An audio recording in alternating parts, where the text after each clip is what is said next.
everyone, and welcome to Carmel Unfiltered. I'm Samantha Fulling. This episode is a recap of the April 21st, 2026 Audit Facilities and Operations Committee meeting, Special Education Support Services and Wellness Committee meeting, and the Board of Education meeting, breaking down what was discussed, what decisions were made, and the community's take. Why am I doing this? Board and committee meetings can be long, confusing, and sometimes downright boring. There were nights I stuck it out for the long haul, and others I could not sit there for another minute. However, these meetings are important. They provide insight to the inner workings of our district, give you an idea of current fears and complaints, and allow you to decide if you'll vote for that trustee next time they run. So this is my way of giving back to the district stakeholders who can't be present during meetings, don't want to review the next day, or for those who are really only interested in one or two hot topics for the night. I will state approximate timestamps for each section or topic I run through, so if you're interested in looking at the actual meeting, it'll be easier to find your topic of interest. I will also be linking the meetings down below for your convenience, but you can easily find current board and committee meetings on YouTube by searching Carmel CSD Audit Facilities Ops, Carmel CSD SpecialEdSupportWel, and Carmel CSD Board of Education. Let's get into it.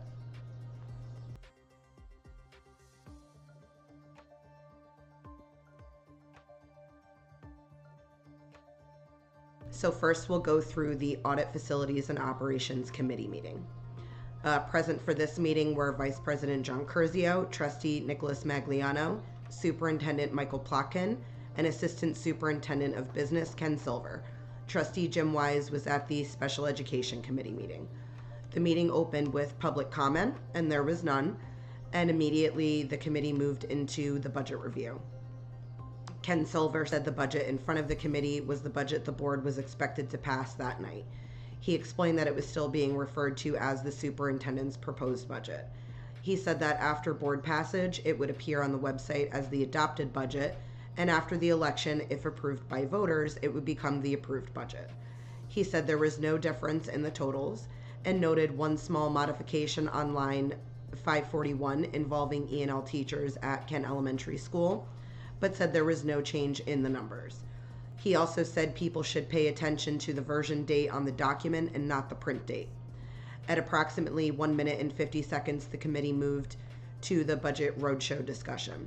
Superintendent Plotkin said the district was enthusiastic about providing the community with information regarding the proposed budget and what would hopefully soon be the adopted budget. He said the district had a list of budget roadshows and noted that one presentation had already taken place earlier in March with the Chamber of Commerce. He described the district's budget theme as, quote, every student counts and every dollar matters. He said the district was trying to balance providing students with an excellent and supportive education while also showing respect to taxpayers. He said a video would be released directing people to the website where they could find the detailed budget spreadsheet.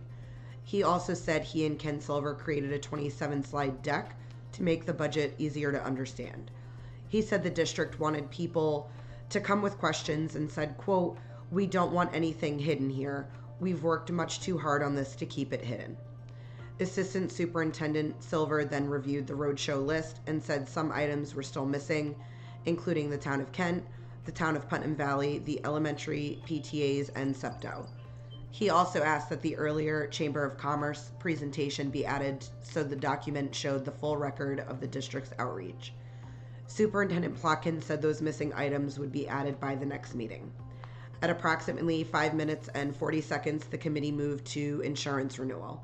Ken Silver said he had met the previous week with the district's insurance representative to review the renewal and said that the district was looking at a substantial increase in premiums, somewhere between 11 and 15%.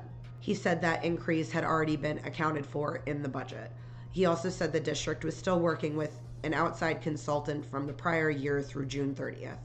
He said one current focus was changing the district's accident policy provider because the current company had been unresponsive. He said the district was also exploring other options for regular insurance coverage, although it was not likely to move away from the current carrier. He said more information would likely be available by the next committee meeting. At approximately 7 minutes and 20 seconds, the committee moved to the line of duty death police widow tax exemption. Vice President Curzio said this was an item he had asked to place on the agenda.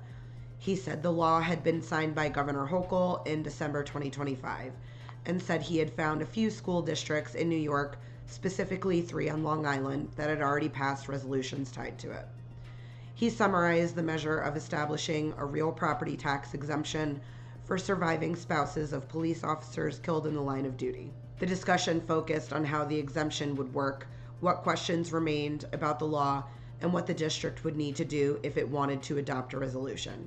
It was stated that the law authorizes a school district to exempt from taxation the primary residence of a surviving spouse to the extent of 50% of the assessment. Vice President Curzio said he had reached out to one of the district's local state assembly members and was waiting for more guidance on a question raised by a local assessor. Curzio said there was no immediate time pressure because even if the district moved ahead, it would not affect the current year's tax bills. He also said he was unsure whether anyone in the Carmel district currently qualified for the exemption. Committee members discussed possible ways of identifying eligible surviving spouses and possible outreach through school communications, town officials, veterans groups, and police organizations. They also discussed whether the board should move ahead with a resolution even if no one currently in the district qualified, so the exemption would already be in place if someone became eligible later. Ken Silver also noted that, like other exemptions, the tax burden would still spread across the rest of the tax base. Vice President Curzio said he hoped to have more information in 2 weeks and possibly move the discussion forward after hearing back from legislators and other districts. The meeting then concluded with no further public comment.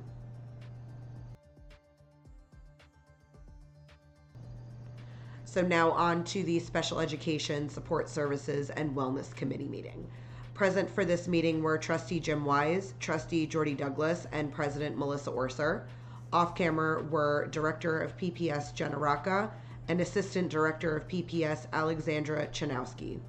The meeting began with public comment, and one member of the public said she was very excited to have Best Buddies in all of the schools and not just a few of them.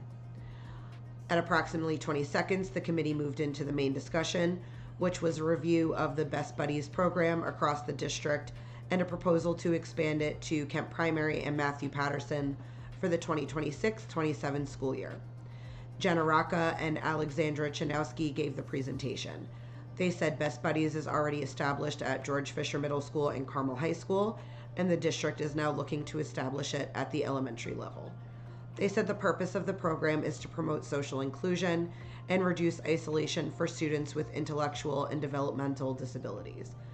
They described the goals as meaningful and inclusive friendships, empathy, acceptance, social emotional learning, and creating a welcoming environment. They then reviewed what is currently in place. They said the district has 2 established chapters at the secondary level. They also said the district hosted its first Best Buddies Friendship Walk fundraiser in the spring of 2025 at George Fisher Middle School. They had SEPTO support, and that another walk was coming up on Saturday, May 2nd from 1 to 4 p.m. They explained that the Friendship Walk donations support local Best Buddy initiatives, including inclusive employment services, inclusive living opportunities, and family and advocacy support. At the elementary level, they described current buddy programs as pilots. According to the presentation, Kent Elementary has a staff-led friendship program, Kent Primary has a buddy mentor program created by PBIS, and Matthew Patterson has developed a school year roadmap based on the Best Buddies mission. They said the goal is to align all 3. At approximately 2 minutes and 30 seconds, the presenters moved into the benefits of an official Best Buddies chapter at the elementary level. They said official chapters would improve sustainability by providing structured toolkits, frameworks, and support from regional leadership. They said it would also create regional alignment with Best Buddies of the Hudson Valley and a more unified district-wide culture through shared events like the Friendship Walk. At approximately 3 minutes and 50 seconds, they described how the program works. They said it includes activities like reading together, crafts, recess, lunch buddies, and structured buddy pairings based on age, grade, and interests. They said it is supervised by teachers, often with help from student leaders, and encouraged through weekly or bi-weekly meetups and school-wide inclusion events. At approximately 4 minutes and 30 seconds, they reviewed a sample student process, including attending an interest meeting, submitting an application, participating in group events, being matched with a buddy, and then participating in activities throughout the year. They then shared a sample of the elementary calendar with introductions in September, applications in October, monthly meetings beginning in November, and end-of-year events in May and June. At approximately 5 minutes and 30 seconds, the presenters outlined student preparation requirements. They said student buddies would complete a 7-step training outline covering role and purpose, understanding disabilities, respect and empathy, buddy role basics, communication, inclusion and action, and a formal buddy pledge. They also said disability awareness should be integrated into the first 30 days of the building-wide curriculum. At approximately 6 minutes and 40 seconds, the committee heard about the required resources. The presenter said each building would need a lead advisor to manage the chapter, along with additional staff support where needed. They also said stipends or extra pay would likely be needed for faculty advisors and for staff working outside regular hours. At approximately 8 minutes and 40 seconds, the committee discussion began. Trustee Jim Wise said, quote, "First to say at the base, this is exactly what we wanted to happen." Then asked what the transition would look like from the current setup to an official program in all elementary schools. District staff said the first step would be making sure each elementary school had a designated teacher to help run the chapter. They also said conversations with schools suggested that all 3 buildings were on board with bringing official chapters there. Trustee Wise then asked the major question. If the district wanted official Best Buddies chapters live in all 3 elementary schools by September, what would it take to make it happen? The response was that it would depend on financials, personnel, and planning, and that conversations with the Hudson Valley chapter needed to happen now in order to determine whether September was realistic. The committee then asked that by the next meeting in 4 weeks, the district come back with a timeline and a yes or no answer on whether a September launch was actually on track. From there, the conversation turned into contracts, stipends, and budget questions. Committee members asked what already exists at the middle school and high school in terms of stipend positions, and whether similar positions or programs already exist at the elementary level. There was visible confusion in the discussion about what exactly currently exists at KES, KPS, and Matthew Patterson.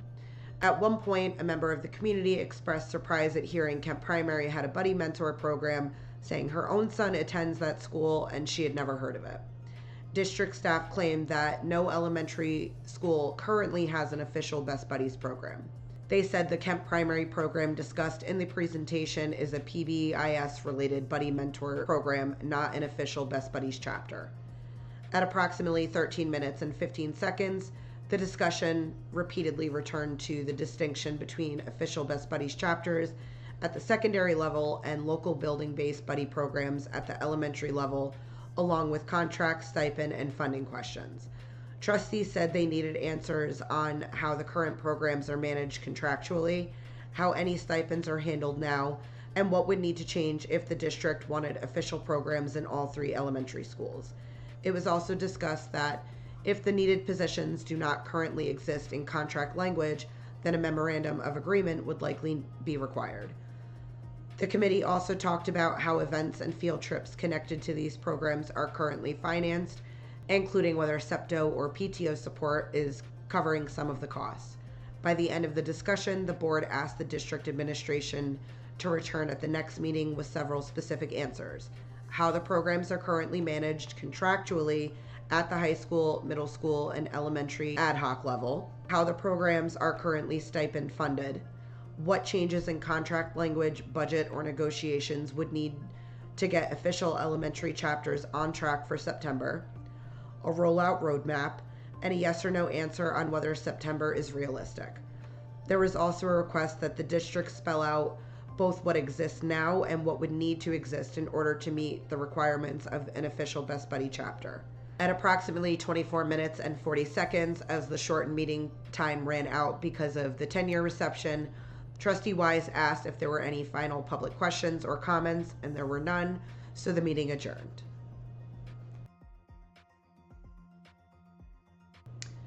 And finally, the Board of Education meeting from the night of April 21st.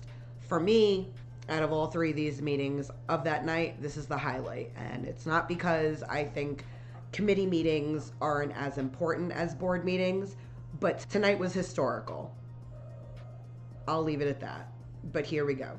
So the meeting starts. Present for this meeting were President Melissa Orser, Vice President John Curzio, Trustee Jordy Douglas, Trustee Nicholas Magliano, Trustee Frank Grasso, Trustee Jim Wise, Trustee Michael Torpy, Superintendent Michael Plotkin, Assistant Superintendent of Business Ken Silver, and others at the table as well. But these are the primary cast of characters that spoke that night. The Board of Education meeting opened in the Carmel High School library. Roll call was taken, and then the board recessed immediately into executive session for the purpose of discussing the employment history of a particular person and collective negotiations with the CSA. The board then came back out. We moved immediately into the Pledge of Allegiance, and at approximately 1 minute and 10 seconds, President Orser introduced two students for a performance of the national anthem. After the anthem, Superintendent Michael Plotkin came to the podium for tenure recognition. He said tenure recognition reflects years of perseverance, dedication, and professional growth. He said tenure is earned through consistent effort, reflective practice, and a demonstrated commitment to excellence and service to Carmel's children. He said each recipient would receive a ram statue and described that as a symbol of strength, courage, determination, and commitment. He said the honor also carries responsibility, including leading with integrity, uplifting others, and ensuring students feel seen, valued, and inspired. At approximately 3 minutes and 50 seconds, the first recognition was Brian Piazza, principal for Carmel High School. Superintendent Plotkin said Brian Piazza attended Carmel schools, served as an assistant principal, and now serves as principal.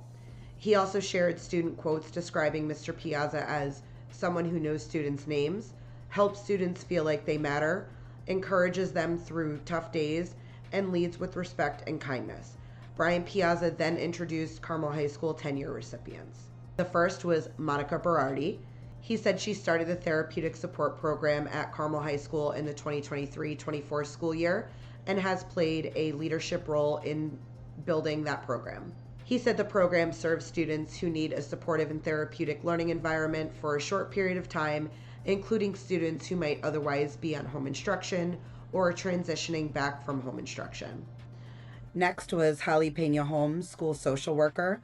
Mr. Piazza said Ms. Holmes has built caring and supportive relationships with students and families, demonstrated strong clinical skills, connected families to community resources, and supported student growth in alignment with the district's 6 Cs. Next, George Fisher Middle School Principal John Fratto then introduced two tenure recipients. The first was Maribel Marchena Perez. He said she worked with the school's E&L population and creates a classroom environment where students feel welcomed, heard, and able to let their individuality show. The next George Fisher recipient was Jacqueline Giovanone. I think I did that right. Mr. Torpy, let me know. She was described as a teaching assistant and one-on-one TA who is dependable, collaborative, open to feedback, and deeply supportive of her students. Kent Primary Principal Vincent Fino then introduced Maria Garrido.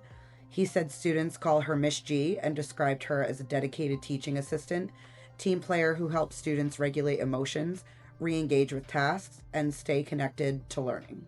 Kent Elementary Principal Miss Weltman then introduced Victoria Massia. She described Miss Massia as a calm and caring kindergarten teacher who creates a warm, structured classroom where students feel safe, supported, and excited to learn. The final tenure recipient was Cassandra Greenfield.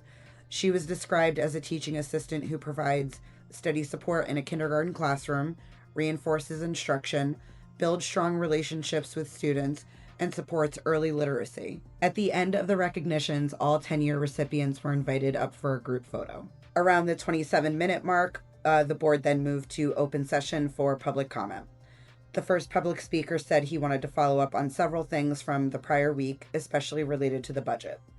He said it had appeared that 2 English language learner teachers for Kent Elementary had been removed and thanked the district for looking into that and making that change. He also asked whether there had been any consideration of reducing the cost of driver's education so that the district would not profit from parents paying for that course. He asked about maintenance staffing and whether the maintenance supervisor was now effectively being paid to do the maintenance director's job. He also asked whether anyone had checked with legal counsel about the former superintendent's resignation letter and the use of the term abeyance. He thanked the board for putting together a letter to the governor pushing back on the electric school bus mandate. He then outlined what he described as a timeline related to the former superintendent's resignation, referencing a March 14th complaint notice, a March 24th resignation letter put into abeyance, an April 15th community forum meeting that got quote-unquote heated, and an April 22nd resignation letter. And just to be clear, when the speaker referenced the meeting being heated, the April 15th community forum rather, he did say that it was a rumor he heard and he wasn't confirming or denying that that actually happened. He then questioned why members of the community would have been blamed for the resignation after the April 15th meeting if a resignation letter had already been submitted on March 24th. There were no additional public comments at that point. Around the 30-minute, 40-second mark, the board then moved to board comment. Vice President Curzio began by congratulating the tenure recipients. Trustee Torpy congratulated the CHS Drama Club, who received a gold rating for their production of the Brothers Grimm Spectaculathon. Trustee Douglas added that the Drama Club actually received a gold rating in all nominated categories. Trustee Wise then raised a procedural point, saying first board comment should respond to matters raised by the public, while new board topics should wait until second board comment. He thanked the public speaker for the depth of research in his presentation and said the timeline he raised was worth reviewing. Again, and without getting into details, there was a tense exchange between a few board members due to Trustee Wise's comments on board procedure. The meeting then immediately moved into the superintendent's report. Superintendent Plotkin focused on the budget. He said the theme was, quote, every student counts and every dollar matters, reflected the board's effort to support students while respecting taxpayers. He reviewed what would be available to the public after adoption, including the line-by-line budget spreadsheet, a 27-slide deck, a budget video, and a mailed budget newsletter. He also invited the public to the May 9th community forum. Trustee Torpy commented saying that our budget process should be an example for other districts and that the transparency, the level of accuracy, and the finite details are unprecedented. Trustee Wise said that this was the first tax cut in district history. Vice President Curzio said he would save the history lesson for later, and it does come. Trustee Grasso said the process between the board and administration had been productive and innovative. Around the 39-minute, 25-second mark, the board then moved into the consent agenda. During that section, President Orser highlighted a donation from the community foundations of the Hudson Valley in the amount of $1,130 for use by teacher April Rose. The board then moved through action items. First, the board approved instructional and non-instructional personnel requests. Then the board considered a memorandum of agreement with the Carmel Office Staff Association, creating the position of a nurse's aide. Trustee Wise asked for more explanation about what the position was and what the job requirements would be. Superintendent Plotkin said the district has medically fragile students currently being tended to by an RN, but that the level of care involved does not require a registered nurse. He said the new position would save the district substantial money while maintaining the level of service provided. He said the position would involve basic first aid, support for students with medical needs, record keeping, and assistance to the nurse. He added that having this position absorbed under the Carmel Office Association made more financial sense. Trustee Wise asked follow-up questions about the kinds of tasks the position would perform and whether any medical certification would be required. Superintendent Plotkin said the person would receive training specific to the student or students involved and that a broader professional certification would not be required. As the discussion continued, President Orser and Trustee Douglas both said the board's role was to approve the position, not get into discussion of individual students' medical needs. Trustee Wise said he did not feel he had enough information to make a decision. Superintendent Plotkin said this move was part of the final reversal of a prior outside service arrangement and argued that the new structure would better fit the district's needs. The motion did pass. However, Trustee Wise opposed and Trustee Grasso abstained. The board then moved through BOCES related items reflected in the agenda. The board then approved a resolution opposing the current electric school bus mandate. Vice President Curzio thanked the board for supporting that resolution and said that it was an idea that he had brought forward several meetings earlier. Trustee Torpy thanked him for spearheading the initiative and said it appeared other local entities were following suit. The board then approved a CTA memorandum of agreement related to girls' flag football. President Orser said the district had so many students interested in participating that another coach had to be assigned. At the 51-minute, 30-second mark, everyone pause, get coffee, get chocolate, get champagne, get popcorn, get whatever you need. Watch this, and then go find this in the actual meeting, because this is flippin' history, okay? The board then moved to adoption of the 2026-27 budget. President Orser read the proposed budget total as $152,751,155, representing a 3.7% increase over the prior year and a 0.1% reduction to taxpayers. I know, it's not a lot, but we made history. They said it couldn't be done, and everyone picked on poor Curzio for saying it could be done.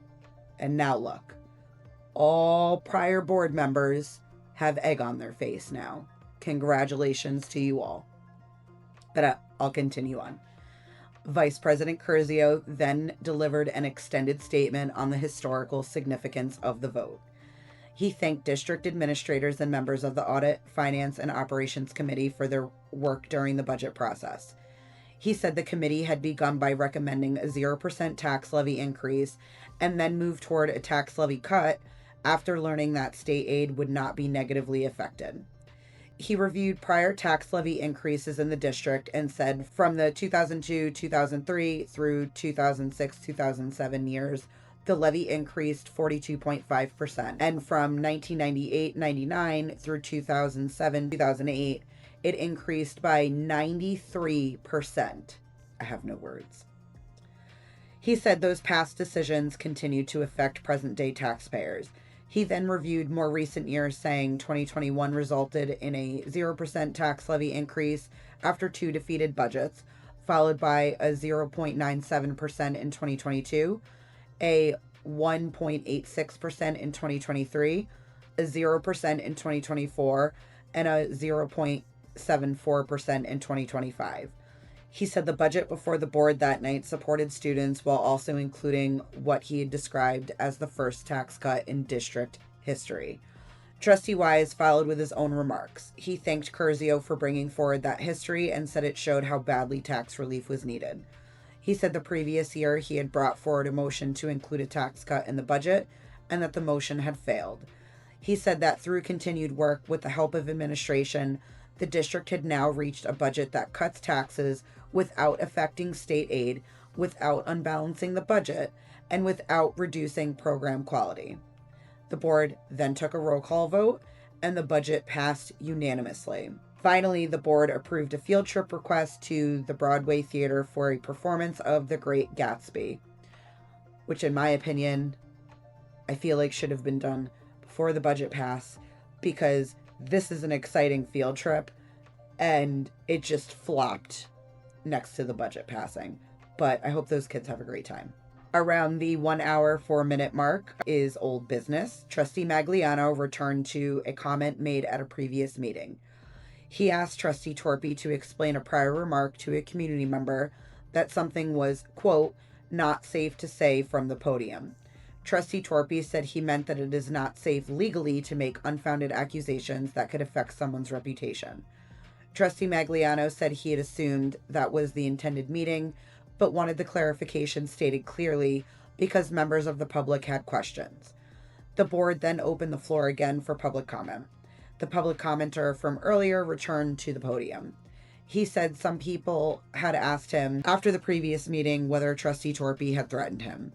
The commenter said he did not take it that way and understood what Trustee Torpy meant. He then said that his work at the podium and through FOIL requests has always been about accountability, and fiscal responsibility, not about personal attacks. The board then moved immediately into second board comments. Trustee Torpy said that he had shaken the commenter's hand after the prior meeting and said there were no hard feelings. He said any suggestion that his prior comment had been a threat was, quote, disingenuous and laughable. Trustee Magliano said the purpose of raising the issue was simply to address a question members of the community had asked. Trustee Magliano said he attended the district art show with his children and called it wonderful. Trustee Douglas then added comments about the significance of Casey Hall as a physical space and about the music performed from the balcony during the art show. Vice President Curzio also made comments about BOCES, thanking Putnam Northern Westchester BOCES for its value to the district. Trustee Magliano then mentioned upcoming SEPTO events, including bingo on May 1st and the Multicultural Fair on May 15th. He also congratulated the Board of Education candidates for this year, including Dan Maneri, Jacob Yount, Elizabeth Alvarez, Jim Wise, and Jordy Douglas. Trustee Torpy then added a reminder about the Best Buddies Walk on Saturday, May 2nd. Around the 1 hour, 15 minute, 20-second mark, the board then recessed into executive session for the purposes of discussing the employment history of a particular person, seeking legal guidance, and details of possible litigation. The board then comes back out of executive session and read this resolution accepting the resignation of Dr. Elizabeth Kennedy, effective the close of business on June 30th, 2026. Trustee Wise said that he wanted to reassure the public that the item was being added because of late-breaking information and not because of anything sneaky or underhanded. He also thanked Dr. Kennedy for her service to the district and said there had been many strides in special education over the past 2 years. President Orser added congratulations to Dr. Kennedy on her new position. The motion then passed, and then at approximately 1 hour and 17 minutes, they moved back into their final executive session and the meeting closed.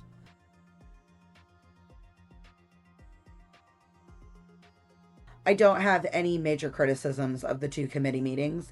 If anything, I want to acknowledge the work being done by district administration and committee members to explore additional tax exemptions for taxpayers and to build programs that could help bridge gaps between the special education and general education communities in the district. When it comes to the Board of Education meeting, though, I do have a lot to say. First, I want to give a shout out to the two girls who sang the national anthem. Performing publicly takes courage, no matter what your instrument is. But when your instrument is your voice, there is a different kind of vulnerability that comes with that. And honestly, I think that they did a beautiful job. So hats off to you. I also want to congratulate most of the employees who received tenure, especially Carmel High School Principal Brian Piazza. Brian has been a strong ally for me at the high school over the past 2 years, and I have honestly seen that man grow so much as an administrator, and I look forward to continuing to work with him in years to come. That said, I do not support the practice of tenure. I find it distasteful, and I think the district has already shown us the negative effects tenure can have on students and other stakeholders in our schools, especially those who are not tenured or who do not hold administrative or teaching titles. In my opinion, it is a deeply flawed practice, especially in a profession that works with a vulnerable population like children. I also strongly disagree with one tenure decision in particular.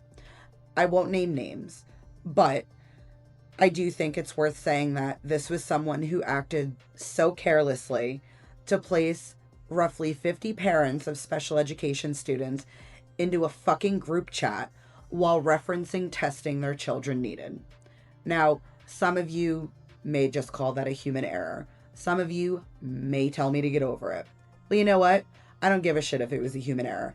I find it appalling that someone could handle sensitive student information so carelessly and then mere months later receive a level of protection. It doesn't matter what they do now. And don't anyone come for me and say, oh no, there's lines. Teacher in a closet. And that's all I'm going to say. Well, no, it's not. But teacher in a closet. If we want Carmel to be better, then we need to expect better from the adults in this district. Staff members should not be violating FERPA or student privacy expectations and then walk away with what feels like barely a slap on the wrist. And to the rest of the tenure recipients, let me say this clearly. Your work does not stop because you received an award and a Ram statue. If anything, the expectation should now be even higher. Every employee in this district should be treating students and colleagues with respect. The people who start acting like that they can do whatever they want once they are protected are exactly why Carmel struggles to become truly student first and student always. I also want to congratulate the CHS Drama Club on their awards and nominations. Carmel has always produced incredibly talented young people, and that is something I will always be proud of. And a big thank you also goes to the board members who supported the bus mandate resolution. Even if our reserves are in a healthier place this year, it is clear that moving into a large-scale electric bus purchase would cost more than many taxpayers would be comfortable carrying out.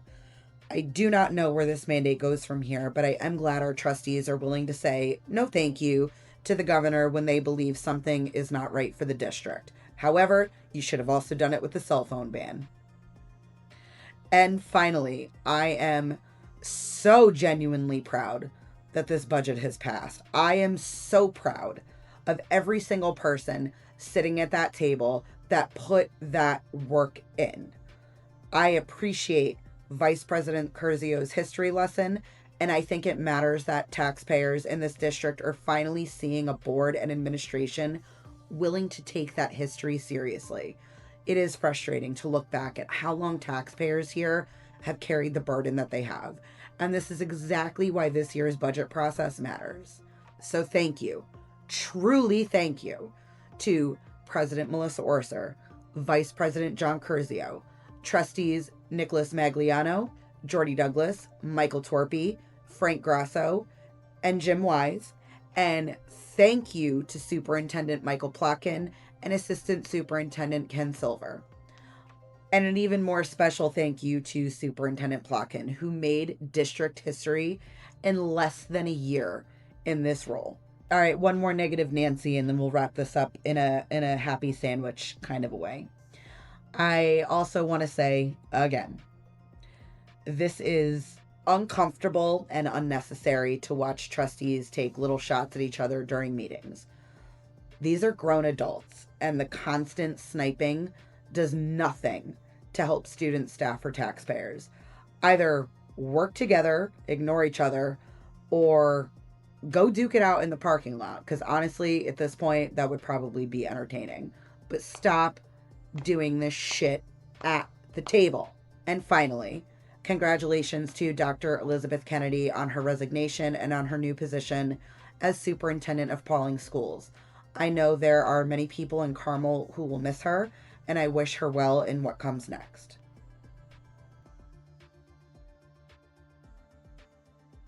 That wraps up today's meeting recap. These decisions shape our schools, our kids, and our community, and staying informed isn't optional. If this breakdown helped you, share it with someone who wants to understand what's really happening. For full episodes, updates, and ways to connect, visit Linktree/Carmel Unfiltered. And if you have questions, concerns, or topics you'd like covered in a future recap, message or email me at carmelunfiltered@gmail.com. I'm Samantha Fulling. This is Carmel Unfiltered, my platform and my perspective. Until next time.